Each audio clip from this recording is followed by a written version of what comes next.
तो मैं आपके सामने लेकर आ गया हूँ फूड न्यूट्रिशन हाइजीन का क्लास नंबर 3। आप बीए के स्टूडेंट हो, बीएससी के स्टूडेंट हो या बीकॉम के स्टूडेंट हो, ये सब्जेक्ट आप सभी लोगों को कंपलसरी रूप से पढ़ना ही पढ़ना है। पिछली 2 क्लासों के अंदर हमने इतना सारा मटेरियल पढ़ ही लिया है। अब वाली क्लास के अंदर 20-25 मिनट के अंदर हम पूरी की पूरी क्लास करके खत्म कर देंगे। 7 PM पे मैंने एक लाइव करने का आप लोगों से रिक्वेस्ट किया है, गूगल फॉर्म का लिंक भेजा था। अगर आप चाहते हो लाइव हो तो आप उस पर यस कमेंट कर दीजिएगा। 350-400 बच्चे कर चुके हैं, जिसमें हम पूरी 3 क्लासों का लाइव रिवीजन करके बात कर लेंगे। जिससे आपके कोई डाउट्स होंगे तो मैं वो भी निपटा पाऊंगा और हम लोग फटाफट से अपने सिलेबस को भी खत्म कर पाएंगे। चलिए शुरू करते हैं। आज की क्लास में हम क्या पढ़ने वाले हैं, इन सब बीमारियों के बारे में पढ़ने वाले हैं, इन सब ऑर्गेनाइजेशन के बारे में पढ़ने वाले हैं और कम्युनिटी हेल्थ कंसेप्ट यानी सामुदायिक स्वास्थ्य की अवधारणा के बारे में पढ़ने वाले हैं। अब आप लोग एक बहुत ही इंपॉर्टेंट बात को अच्छे से समझ लीजिए, वो ये है कि ये जो बीमारियां हैं इनको मैंने कंपाइल कर दिया है, इनके बारे में शॉर्ट में जानकारी दे दी है, इन ऑर्गेनाइजेशन के बारे में दे दिए, बट जितने नाम यहाँ लिखे हुए हैं इन सब के बारे में आपको पढ़ के एग्जाम में जाना है। इसमें से एग्जाम में पक्का सवाल आएंगे। इन 2 यूनिट्स में 10 से 15 सवाल आपके एग्जाम के अंदर आएंगे ही आएंगे। जी हाँ, मैं बोल रहा हूं 10 से 15। ठीक है, चलिए शुरू करते हैं। सामुदायिक स्वास्थ्य की अवधारणा, this is community health concept. बड़ा ही सिंपल कंसेप्ट है, मैं आपको सिंपल भाषा में इसके बारे में समझा देता हूं, इधर उधर ज्यादा पढ़ने की जरूरत नहीं है। जब हम सब लोग मिलकर आपस में समाज की अवेलेबल मेडिकल रिसोर्सेज जो हैं, थोड़ा पंखे की आवाज शायद आपको डिस्टर्ब कर रही होगी, समाज में अवेलेबल मेडिकल रिसोर्सेज को जब हम सब मिलके ऐसे यूज करते हैं कि हमारे समाज में बीमारियों का प्रसार कम हो जाए, हम अपने समाज में समृद्धि को बढ़ावा दे पाए, मेडिकल रिसोर्सेज चिकित्सा संसाधनों को यूज करते हुए, इसे कहते हैं भाई कम्युनिटी हेल्थ कंसेप्ट। ऐसा हमने हाल ही में कोविड-19 के समय देखा था। हम लोग भी सोशल डिस्टेंसिंग से लेकर मास्क पहनने तक एक दूसरे की मदद करने को लेकर प्रेरित थे और विश्व स्वास्थ्य संगठन WHO ने एक डेफिनेशन दी है जो मैंने यहाँ लिख दी है, आपको पढ़ लेना है। तो आपके पेपर में डेफिनेशन आ सकती है, पूछेगा ये डेफिनेशन किसने दी है, विश्व स्वास्थ्य संगठन WHO ने दी है। इसमें हम क्या करते हैं, मिलके काम करते हैं। क्यों करते हैं, कि बीमारियों का प्रसार प्रचार कम हो। कैसे करते हैं, चिकित्सा संसाधनों को मजबूत कर कर यानी मेडिकल रिसोर्सेज को स्ट्रॉन्ग कर कर। कम्युनिटी मतलब समुदाय, हम सब लोग मिलकर जब काम करते हैं, किसके लिए, हेल्थ के लिए, स्वास्थ्य के लिए, मेडिकल के लिए, ये काम है किसका, कम्युनिटी हेल्थ कंसेप्ट का। तो अगर आपको ये बात सिंपली समझ में आ गई हो हिंदी और इंग्लिश में, तो 2-3 काम कर दीजिए। पहले तो यस सर लिख दीजिए, जिससे मैं श्योर हो जाऊं कि मेरी आवाज आप सबको साफ साफ आ रही है, नंबर 1। नंबर 2, कल जो 3rd सेमेस्टर वालों का वीडियो था ना, उस पर मुझे 374 लोगों का लाइक्स मिला। तो आप लोगों के व्यूज उनसे कहीं ज्यादा हैं, पर लाइक्स वो आते हैं 100-50। तो मैं आप लोगों से इतनी उम्मीद करता हूं कि आप लोग मेरे साथ मिलकर ये लाइक का जो बटन है ना, ये जरूर दबाएंगे। आप लोग के लाइक का भूखा हूं मैं, एकदम सोशल मीडिया वाला आदमी हूं, मुझे चाहिए लाइक। तो अपने फ्रेंड्स के साथ शेयर कर लीजिएगा, चैनल को सब्सक्राइब कर लीजिएगा। नंबर से जुड़ना हो, ये नंबर दिया है, यहाँ से मैं व्हाट्सएप ग्रुप में जोड़ सकता हूं। और please please please please please ये जो लाइक बटन है इसको किल कर दो, इसमें खूब सारे लाइक्स आप कर दीजिए। आगे चलते हैं। ये कंसेप्ट आप लोग बचपन से पढ़ते आ रहे हैं, हम सब लोग 3rd-4th क्लास में पढ़ते थे। Communicable and non communicable disease, संचारी और गैर संचारी रोग। पेपर में पक्का पूछेगा कि कौन से रोग संचारी होते हैं और कौन से गैर संचारी होते हैं। बड़ा सिंपल है, जो एक व्यक्ति से दूसरे व्यक्ति को फैलता है वो संचारी रोग है, और जो एक व्यक्ति से दूसरे व्यक्ति में नहीं फैल सकता वो गैर संचारी रोग है। सबसे बेस्ट एग्जांपल इस समय है कोविड-19। कोविड-19 एक व्यक्ति से दूसरे व्यक्ति में फैलता था। आप सबको क्लियर है, लिखिए क्लियर सर अगर क्लियर है तो। ठीक है, इसके एग्जाम्पल भी दिए हैं, मलेरिया, एड्स, टीबी, टाइफॉइड, ये सब क्या है, संचारी रोग हैं। कैंसर, रिकेट्स, एलर्जीज, क्वाशरकोर, ये सब बीमारियां जो हैं ये हमारी कमियों की वजह से होती हैं, ना कि एक व्यक्ति से दूसरे व्यक्ति में जाने की वजह से। ये इसको हिंदी में पढ़ लीजिएगा। 2 व्यापक श्रेणियां हैं, संचारी, गैर संचारी। संचारी रोग बैक्टीरिया, वायरसों की वजह से होती हैं, परजीवी की वजह से होती हैं। लेकिन गैर संचारी रोग जीवन शैली, लाइफस्टाइल की वजह से, ज्यादा दारू पीता हूँ, लिवर खराब हो गया। आनुवांशिकी, हेरिडिट्री, पिताजी को डायबिटीज थी, मुझे भी हो गई। पर्यावरणीय कारक, हिरोशिमा नागासाकी में रहता हूँ, वहां पे आज भी रेडियो एक्टिव जो एलिमेंट्स है जिसकी वजह से कैंसर की बीमारी हो गई। ये सारी चीजें जो हैं हम लोगों को क्लियर होना चाहिए। तो पेपर में एग्जांपल दे दे भाई, एड्स किस प्रकार की बीमारी है? एड्स बीमारी है संचारी रोग, सिंपल। मलेरिया किस प्रकार की बीमारी है? मच्छर से हो जाती है, मच्छर ने काटा उसको, मच्छर ने काटा मुझको, वो दोनों को हो गया मलेरिया। वो था ना उस फिल्म में, एक मच्छर साला इंसान को हिजड़ा बना देता है, नाना पाटेकर इ इ इ इ इ ऐसे करता है ना। हाँ, तो ये वही वाला मलेरिया की बात हो रही है कि एक मच्छर जो है ना, वो इस पे बैठेगा उस पे बैठेगा, सबको काट काट के ना ऐसी तैसी मार देगा। ये हम उसकी बात कर रहे हैं। कोविड-19 बेस्ट एग्जांपल है।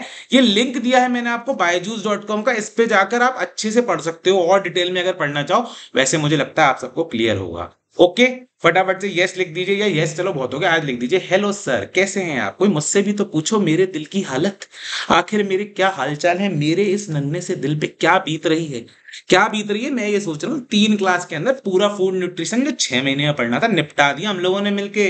ऐसी थोड़ी है हल्के में ले रहे होंगे हमारे टीचर्स हमको, मतलब यूनिवर्सिटी सोच रही होगी ये बच्चे 3 दिन में कैसे प्रिपेयर कर सकते हैं। हमने 3 दिन के अंदर पूरा का पूरा कोर्स निपटा दिया। अगली स्लाइड की तरफ चलते हैं।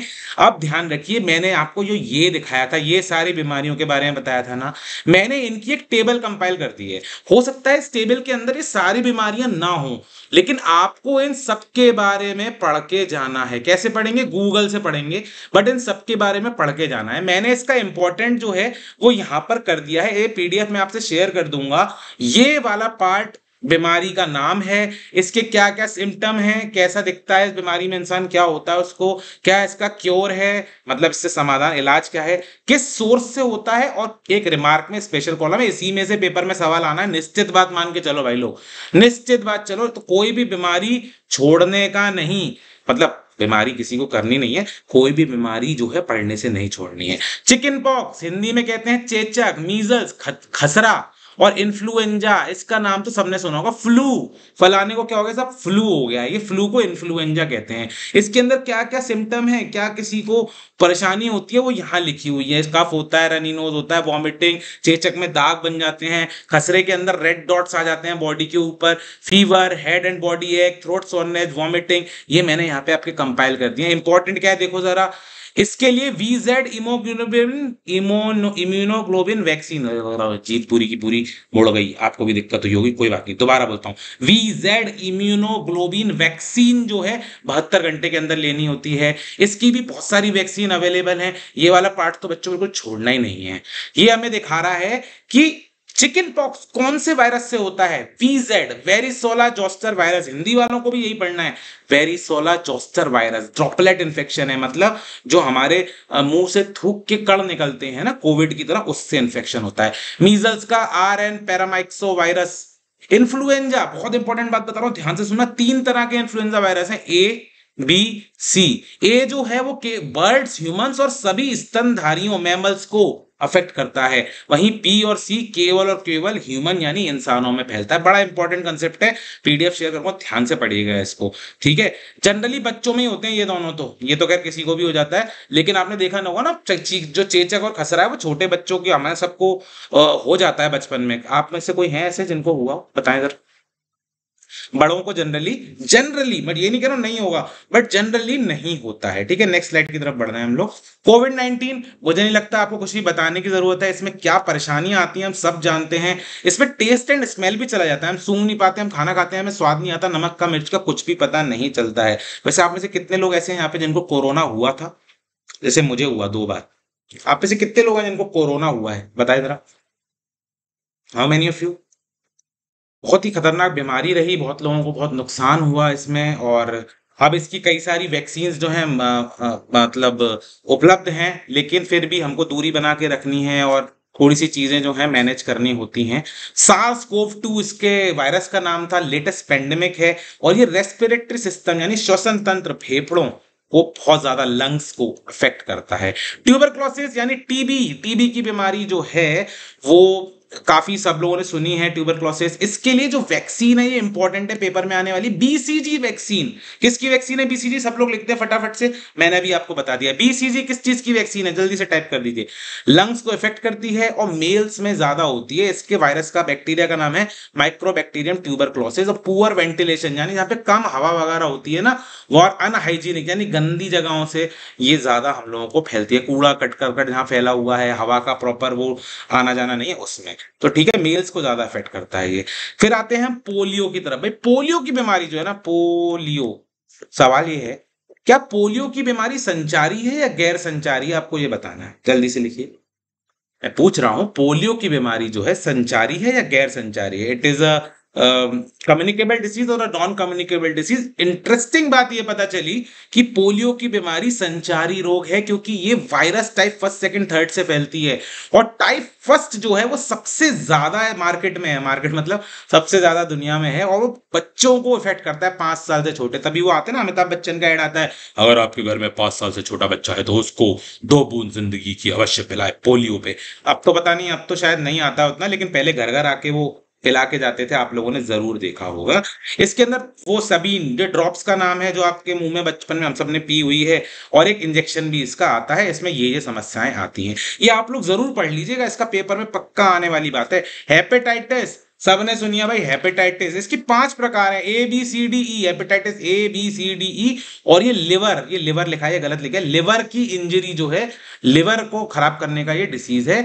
इसके अंदर जो है कंटेमिनेटेड गंदा खाना, इन्फेक्टेड खाना या पानी पीने से होता है। इसका वैक्सीन, हेपेटाइटिस के वैक्सीन उपलब्ध हैं। फिर हम आ रहे हैं कॉलरा, कॉलरा की तरफ। कॉलरा की बीमारी जो है वो भी एक काफी ज्यादा प्रेवलेंट बीमारी है, और कॉलरा का ये रीजन है। इसकी बीसीजी वैक्सीन भी अवेलेबल है।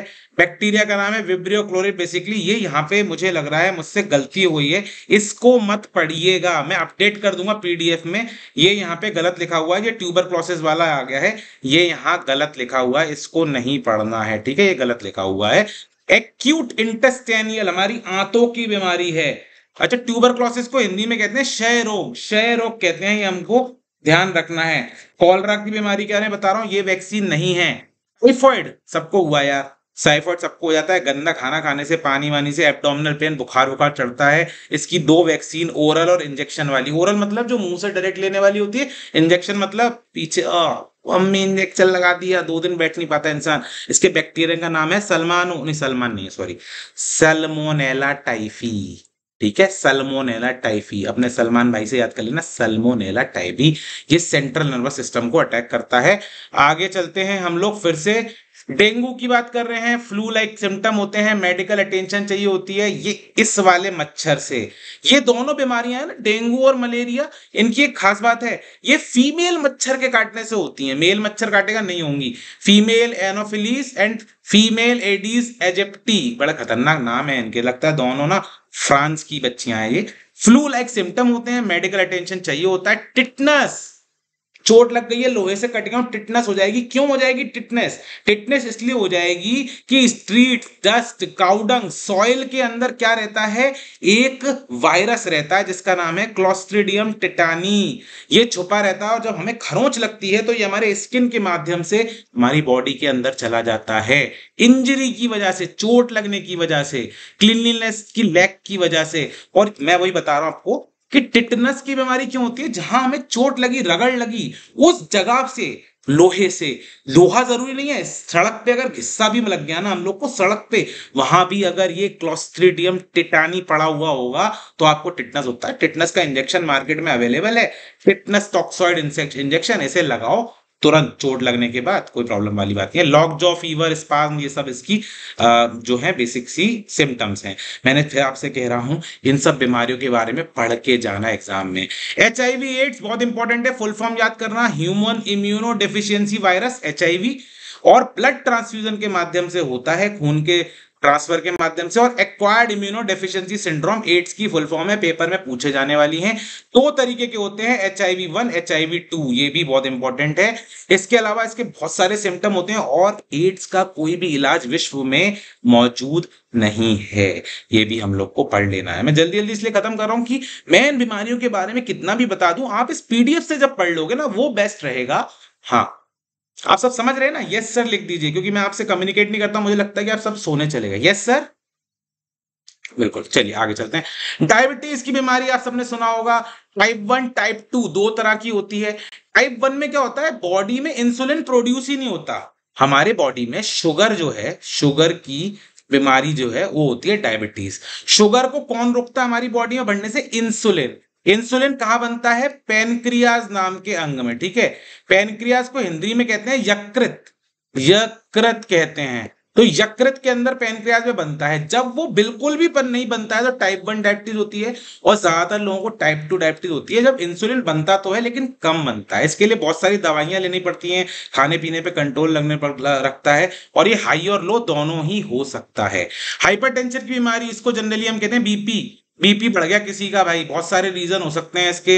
ये इसके सिम्टम्स हैं, इसमें न्यूट्रिशन और दवाई तो बिल्कुल खानी ही पड़ती है। इसको बीपी की बीमारी कहते हैं, हाइपरटेंशन। तो सवाल आता है कि कौन सी बीमारी का मतलब है हाई बीपी? हाइपरटेंशन की बीमारी का मतलब है हाई बीपी। क्या मोटापा एक बीमारी है दोस्तों? मैं मोटू हूं, गोलू मोलू हूं, क्या मैं बीमारी से ग्रस्त हूं? आंसर है यस। ओबेसिटी एक बीमारी है। ओबेसिटी को मेजर करने के लिए एक इंडेक्स है बीएमआई। इसकी फुल फॉर्म होती है बॉडी मास इंडेक्स। सब लोग लिखें क्या होती है? बीएमआई की full form body mass index. कैसे निकालते हैं? वेट को हाइट से जब डिवाइड करोगे तो जो इंडेक्स निकल के आएगा वो बीएमआई होगा। इसका एक चार्ट होता है कि इतने हाइट पे इतना वजन होना चाहिए, बस वही देखने वाली बात है, बीएमआई बॉडी मास इंडेक्स। देखो यहाँ पे ये फिर गलत लिख गया है मुझसे, मैं आपको अपडेट करके दूंगा, ये यहाँ पे नहीं पढ़ना है। बीएमआई में केवल वजन बढ़ता है, ये मैं टाइप करते करते मुझसे मिस्टेक हो, ये नहीं पढ़ना, ठीक है, ये नहीं पढ़ना। इंक्रीज वेट होता है केजी के अंदर, और हाइट लेनी है मीटर के अंदर। यानी अगर आपकी हाइट 162 सेंटीमीटर है तो आप 1.62 मीटर लंबे हुए। ये चीज आपको उसके अंदर देख के चलनी है। फिर आ गई पॉलिसी और ऑर्गेनाइजेशन, ये सब भैया ध्यान से पढ़ लेना। इंटरनेशनल चाइल्ड डेवलपमेंट सर्विस 2 अक्टूबर 1975 को गवर्नमेंट ऑफ इंडिया है, जीओआई का मतलब गवर्नमेंट इंडिया ने 0 से 6 साल के बच्चों में न्यूट्रिशन पोषण के लिए शुरू करी स्कीम, ठीक है। ये वाली जो स्कीम थी इस पर्पज से शुरू की गई थी। मिड डे मील प्रोग्राम, हम सब जानते हैं कि जो सरकारी स्कूल होते हैं वह बच्चों को मध्यांतर भोजन मिलता है। उस प्रोग्राम को 28 नवंबर 2021 को शुरू किया गया था। अक्षय पात्र 2000 में बेंगलोर में शुरू हुआ था, प्राइवेट इंस्टीट्यूशन की हेल्प से बच्चों को स्कूल में खाना खिलाना। वर्ल्ड हेल्थ ऑर्गेनाइजेशन बहुत इंपॉर्टेंट, इसका हेडक्वार्टर कहाँ है? जिनीवा स्विट्जरलैंड में। 7 अप्रैल 1948 में बना था। पूरे विश्व के लिए जो एक एजेंसी है, किसकी? संयुक्त राष्ट्र के द्वारा संचालित, यूएनओ के द्वारा, वो है वर्ल्ड हेल्थ ऑर्गेनाइजेशन। ये पूरे विश्व के लिए हेल्थ फैसिलिटी को इंटीग्रेट करता है, हेल्थ के स्टैंडर्ड्स बताता है, गाइडलाइन इशू करता है। हाल ही में कोरोना वायरस के दौरान आपने इसका नाम खूब पढ़ा और सुना होगा। और यूनिसेफ, इसकी फुल फॉर्म आप लोग मुझे कमेंट में लिखेंगे, एफएओ, एफएसएसएआई। ये बहुत इंपॉर्टेंट है, ठीक है, बहुत important. Food standard safety and standards authority of India. Food, मैं स्लोली बोल रहा हूं, अभी टाइप कर देता हूं। Food safety standards authority of India, ये न्यू दिल्ली में इसका हेडक्वार्टर है। Food and agriculture organization, Rome Italy में इसका हेडक्वार्टर है। ये इस डेट को बनी है, सब कंपाइल करके रखा हुआ है, इसको पढ़ोगे पेपर में पक्का सवाल आएगा। इसके अलावा ये जो चार्ट बताया ना, यहाँ पे जिन भी कंपनियों का, सॉरी जिन भी संस्थाओं का नाम लिखा है, सबके बारे में आपको पढ़ के जाना ही जाना है पेपर के अंदर, ठीक है। National and international nutrition policy, समय समय पर विश्व पे समय समय पर नई नई पॉलिसियां जारी होती रहती हैं, उनको एक जगह कह दिया गया है। नेशनल पॉलिसी जैसे हमारे राष्ट्र की एक पॉलिसी हो सकती है, किस तरीके से ज्यादा बच्चों को, ज्यादा से ज्यादा बड़े बूढ़ों को क्या कराया जाए? न्यूट्रिशन उपलब्ध कराया जाए। इसकी विभिन्न पॉलिसियां होती है, अनइंपॉर्टेंट है, ज्यादा पढ़ने की इसको जरूरत नहीं है, लेकिन जो ऑर्गेनाइजेशंस के नाम लिखे ना, ये आपको पढ़ने की जरूरत है। और इंटरेस्टिंग बात ये है कि हमें अंतिम अंतिम स्लाइड्स के रूप में क्या पढ़ना है? अंतिम स्लाइड्स के रूप में पढ़ना है हमारी प्रतिरक्षा क्षमता बढ़ाने वाले खाने, इम्यूनिटी बूस्टिंग फूड्स। तो भाई ये एक लिस्ट है, ये लिस्ट फुल लिस्ट नहीं है, इसके अलावा बहुत सारे हो सकते हैं, लेकिन फिर भी कुछ को मैंने यहां पर लिखा है। आपके पेपर में पक्का इनमें से सवाल आएगा, ये तो मेरे को कोई पूरा पूरा विश्वास है कि पक्का आपके पेपर में पूछेंगे। ग्रीन टी, ग्रीन टी से क्या होता है? ब्राइट स्किन और वेट लॉस में हेल्प मिलती है। टर्मरिक, भाई हल्दी, वी को टर्मरिक नहीं कॉस्मेटिक, वी को टर्मरिक आयुर्वेदिक क्रीम। कील मुहासों, चलो सब साथ में गाएंगे। कील मुहासों को जड़ से मिटाए, हल्दी चंदन के गुण इसमें समाए, त्वचा की रक्षा करे आयुर्वेदिक क्रीम। कौन सी क्रीम, लिखिए सब लोग। क्या गाने बैठ गए ना, सर जी भी पागल हैं, मस्ती पेलने लग जाते हैं। कौन सी क्रीम, वीको टर्मरिक आयुर्वेदिक क्रीम, हल्दी चंदन के गुण इसमें समाये। हल्दी एंटी बैक्टीरियल होती है, चोट लगती है खून निकल रहा होता है, हल्दी भर देते हैं। हर घर में आपको मिलेगी। आंवला, हास्य मामला क्रिकेट वाला नहीं, आंवला, आंवला जो है देखो ये पड़ा हुआ है, अभी भी दिखाता हूँ। पतंजलि आंवला का मुरब्बा, क्या फायदा होगा इससे, इससे फायदा होगा बालों में बड़ा फायदेमंद होता है, कोल्ड में फायदेमंद होता है, गला अगर पक जाए उसमें फायदेमंद होता है। हनी, हनी हनी हनी हनी, जिद ना करो। हनी वो वाला हनी नहीं है ये वो जो हम अपने हम एक हस्बैंड अपनी वाइफ को या वाइफ अपने हस्बैंड को या गर्लफ्रेंड बॉयफ्रेंड कहते हैं ना, हनी, वो वाला हनी नहीं है ये वाला। ये हनी है खाने वाला हनी। इसके बहुत सारे फायदे होते हैं, वेट लॉस में कहते हैं ना वो, सुबह सुबह नींबू शहद लेके पियो, ये वो वाली चीज है। हनी बहुत ही फायदेमंद है हम सबके लिए। ठीक है, इसके बाद आ गया आपका दालचीनी, इसकी हिंदी होती है दालचीनी। गार्लिक भाई बहुत ही फायदेमंद है। लहसुन, जिंजर, अदरक, अदरक भाई चाय में भैया कूट कूट के अदरक डालना। सिट्रस फूड्स बहुत इंपॉर्टेंट है। विटामिन सी, विटामिन सी को और क्या कहते हैं ये मैंने आपको बता रखा है। विटामिन सी को क्या कहते हैं, लिखिए जरा साइंटिफिक नेम विटामिन सी का। कौन सी एसिड कहते हैं, एस, हाँ ascorbic acid. Ascorbic acid, yogurt, दही की बात हो रही है, ब्रोकली, फूल गोभी की बात हो रही है। इनमें क्या क्या है, ये सब चीजें हाई मात्रा में है। क्या फायदा मिलता है, ये मिलता है, ये जब पीडीएफ शेयर करूंगा सब कुछ क्लियर हो जाएगा। अगर ब्रोकली को कम पका के खाओगे तो ज्यादा फायदा करेगी। विटामिन डी कहां से मिलता है, सनशाइन से मिलता है, हड्डियों के लिए बढ़िया होता है। कोविड-19 के दौरान प्रतिरक्षा क्षमता बढ़ाने के लिए लोग विटामिन सी की गोलियां चूस रहे थे, लेकिन वो कहां से मिलता है, सिट्रस फ्रूट। सिट्रस फ्रूट मतलब खट्टे फलों से, सिट्रस का मतलब खट्टे वाले फल से। आपको नींबू से मिल सकता है, आपको अंगूर से मिल सकता है। ये सारी चीजें आपको पढ़ के जानी है, 100% आपके पेपर में इसके ऊपर सवाल आएगा। और thank you to all of you, क्योंकि हमने जल्दी जल्दी करके अभी एक क्लास जो लाइव वाला है ना, उसमें मैं आपको कुछ चीजें और बताऊंगा लाइव डिस्कशन में। लेकिन हम अगले सभी सेमेस्टर में सारे को करिकुलर, हर सेमेस्टर में, अभी इसमें फूड न्यूट्रिशन था, अगले में फर्स्ट एड आएगा, थर्ड में ह्यूमन वैल्यूज आएगा, फोर्थ में फिजिकल एजुकेशन आएगा, फिफ्थ में आपका पर्सनैलिटी डेवलपमेंट में आएगा, सिक्स्थ में आपका कम्युनिकेशन स्किल्स आएगा। 6 सेमेस्टर में 6 को करिकुलर विषय आएंगे। किसके साथ पढ़ोगे, मेरे साथ। लिखो, सर आपके साथ पढ़ेंगे, लिखो। किसके साथ पढ़ोगे सारे विषय, मेरे साथ। किसका है ये तुमको इंतजार में हूं ना, देख लो इधर तो एक बार मैं हूं ना।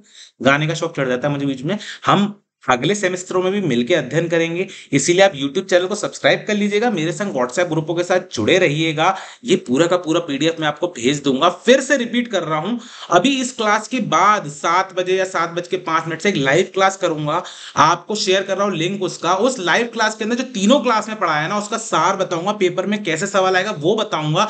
ये पीडीएफ शेयर कर रहा हूं, फिर बता रहा हूं, यहां जो ये मैंने सब लिखा है ना, इनके बारे में गूगल से, या तुम पे ओएमआर की वो किताब हो, या तुम पे पूरी टेक्स्ट बुक हो, वहां से जरूर इनके ऊपर दिए गए सारे के सारे सवालों को पढ़ लेना, बिल्कुल छोड़ के मत जाना। बहुत ही ज्यादा इनमें से आपको सवाल पूछे जाएंगे। ये मैंने कंपाइल कर दिया है। इसके अलावा मेरे पास ये बुक है जो मैं लाइव में आपके साथ लेके बैठ जाऊंगा, और हम लोग आराम से रिवीजन मोड के अंदर अपने तीनों के तीनों क्लास की समरी को निपटा देंगे। कौन है भैया, हॉर्न बजा रहा है, लगता है मुझे कोई बुला रहा है, तो मुझको अब जाना चाहिए। आई होप मैंने बहुत मस्ती मजाक के साथ आप लोगों को पढ़ाने की कोशिश करी। मैं उम्मीद करता हूं कि आप लोगों को मैंने बिल्कुल भी बोर नहीं किया होगा। अगर मैंने बोर किया तो आई एम सॉरी। कुछ लोगों का ये भी कहना था कि इस पूरे साल जो है हम लोग पढ़ाते नहीं है, एंड में हम लोग आपको पढ़ाने जा रहे हैं। तो मैं आपको बता दूं, मैं आपके कॉलेज का प्रोफेसर नहीं हूं। आपके कॉलेज में क्लास लगी हो या ना लगी हो ये मुझको नहीं पता, लेकिन मैं किसी और कॉलेज का प्रोफेसर हूं। मैं केवल आप सब लोगों तक ये जो नए नए सब्जेक्ट्स आ गए ना, इनकी हेल्प करने की प्रयास कर रहा हूं। तो बच्चों जो कंफ्यूज है ना कि मैं पूरे साल नहीं पढ़ाता हूं और एंड में आके पढ़ा रहा हूं, ऐसा कुछ नहीं है। मैं तो पूरे साल ही पढ़ाता हूं। आप चाहे यूट्यूब देख लो, चाहे कहीं भी देख लो। आज के इस वीडियो को यहीं पे समाप्त करता हूं, इस उम्मीद के साथ कि आप लोगों ने मेरे संग मस्ती की होगी। आई एम सॉरी अगर कोई चीज आपको पसंद नहीं आई हो, और अगर आप चाहते हो कि मैं सीरियस मोड में पढ़ाऊं तो मैं ऐसे करके बैठ के भी पढ़ा सकता था। फिलहाल ये तीनों जो वीडियो है वो मस्ती मजाक के साथ पढ़ा दिए हैं। गुड बाय कहने में थोड़ा बुरा तो लगता है, लेकिन चलो इस वीडियो के एंड में कह देता हूं good bye. Until we meet next time, it's a good bye, take care guys, all the best for the examinations, bye bye. PDF share करूंगा ग्रुप में कुछ देर में।